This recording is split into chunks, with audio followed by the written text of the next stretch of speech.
Do CMA student need private support? এটা প্রায়ই প্রশ্ন করা হয় যে সিএমএ যারা ভর্তি হয় ওনাদের কি আসলে কোনো প্রাইভেট সাপোর্ট লাগবে?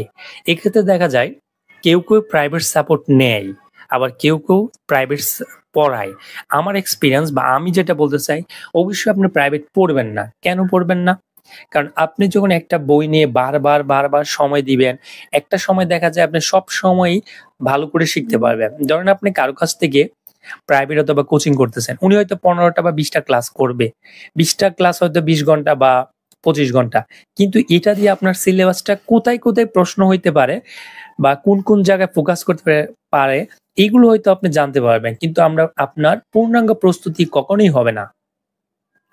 তাই আপনার কোচিং এ ভর্তি অথবা প্রাইভেট না পড়াই ভালো। নিজের মতো করে বই কিনে প্রস্তুতি নেন। একবার পাস না করতে পারলে আবার পাস করবেন পরের বার দিয়ে। এটা তো এরকম না যে আসলে পাস আজকে করে ফেলতে হবে, না হলে সমস্যা। পরের প্রশ্ন হচ্ছে